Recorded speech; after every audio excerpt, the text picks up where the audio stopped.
Assalamualaikum warahmatullahi wabarakatuh. Halo anak-anakku, bagaimana kabarnya hari ini? Semoga dalam keadaan baik-baik saja. Selamat berjumpa kembali dengan pembelajaran bahasa Indonesia.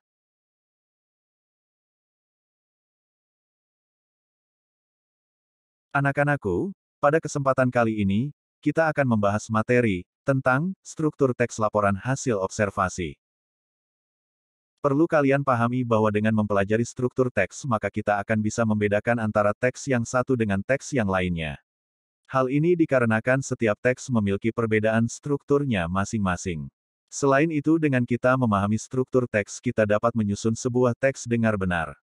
Jadi bisa dikatakan bahwa struktur teks berfungsi sebagai panduan kita dalam penulisan sebuah teks, khususnya dalam membangun teks laporan hasil observasi.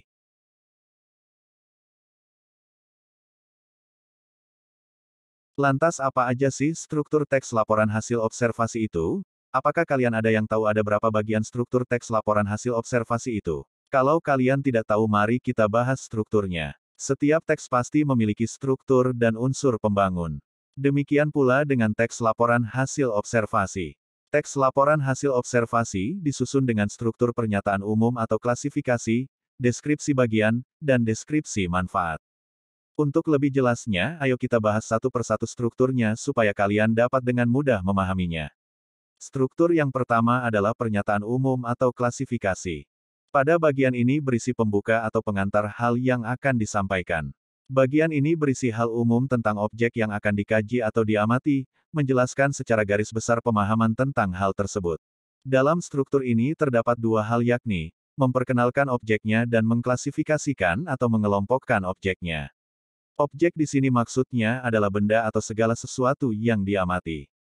Tentunya masih belum jelas ya anak-anakku, mari kita perjelas lagi satu persatu. Yang pertama dikatakan memperkenalkan objeknya, di sini maksudnya adalah memperkenalkan benda atau segala sesuatu yang diamati kepada pembaca.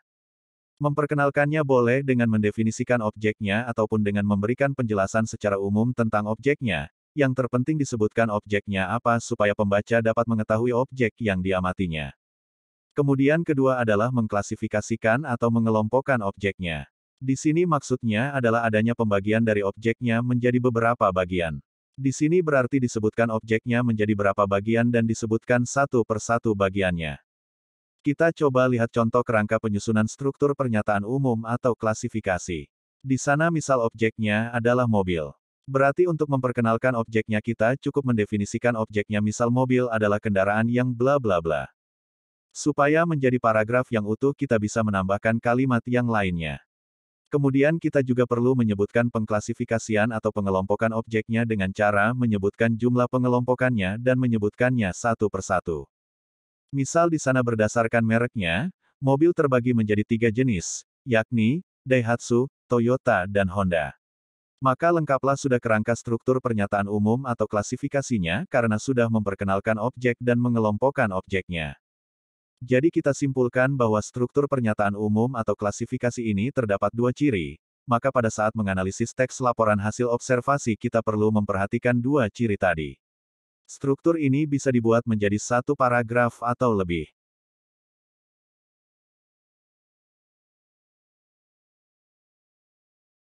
Struktur kedua, deskripsi bagian. Pada bagian ini berisi uraian detail mengenai objek atau bagian-bagiannya.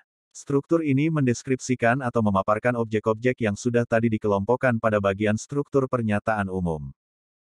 Dalam penyusunan struktur ini harus secara sistematis, artinya penyusunannya harus berurutan berdasarkan pengelompokan yang sudah disebutkan pada pernyataan umum. Jadi penjelasan atas bagian-bagian objeknya sesuai urutan saat pengelompokan. Misal urutan yang disebutkan pada pernyataan umum adalah mobil Daihatsu, Toyota, dan Honda. Maka urutan penjelasannya dimulai dari mobil Daihatsu sampai Honda. Masing-masing dideskripsikan satu paragraf. Maka kita simpulkan bahwa pada struktur deskripsi bagian cirinya adalah adanya penjelasan tentang bagian-bagian objeknya. Selanjutnya struktur terakhir adalah deskripsi manfaat. Pada bagian ini berisi uraian manfaat-manfaat yang dimiliki dari objek yang diamati. Berarti ciri struktur ini adanya penjelasan tentang manfaat-manfaat yang dimiliki objeknya. Sekarang ayo kita coba lihat contoh analisis struktur teks laporan hasil observasi.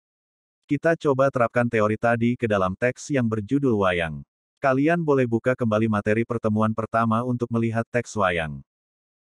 Kita coba analisis paragraf mana yang termasuk struktur pernyataan umum, paragraf mana deskripsi bagian dan paragraf mana deskripsi manfaat. Dari hasil analisis ternyata struktur pernyataan umum terletak pada paragraf 1 dan 2. Paragraf 1 dan 2 termasuk struktur pernyataan umum atau klasifikasi karena pada paragraf 1 dan 2 tersebut terdapat pengenalan objek dan pengelompokan objek. Pengenalan objek tampak pada paragraf 1 pada kalimat 1 yakni, wayang adalah seni pertunjukan yang telah ditetapkan sebagai warisan budaya asli Indonesia. Di sana disebutkan objeknya adalah wayang dan diberikan penjelasan secara umum. Pengelompokan objek tampak pada paragraf 2 pada kalimat 1 dan 2 yakni, para wali songo, penyebar agama Islam di Jawa sudah membagi wayang menjadi 3. Wayang kulit, wayang wong, dan bla bla bla. Di sana sudah disebutkan jumlah pengelompokan dan satu persatu bagiannya.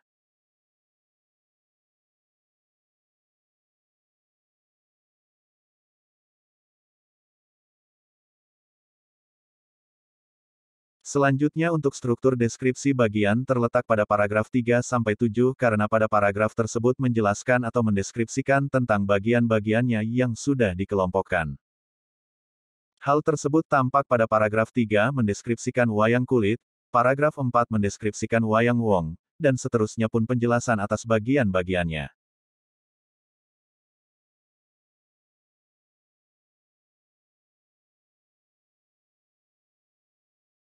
Selanjutnya struktur deskripsi manfaat terletak pada paragraf 8 karena paragraf tersebut menyampaikan manfaat-manfaat yang dimiliki dari objek yang diamatinya. Hal tersebut nampak pada kalimat 3, wayang bermanfaat sebagai media bla bla bla. Sekian pembahasan materi pada pertemuan hari ini. Semoga kalian tetap semangat dalam belajar dan memahami materi yang disampaikan hari ini. Terima kasih anak-anakku. Wassalamualaikum warahmatullahi wabarakatuh.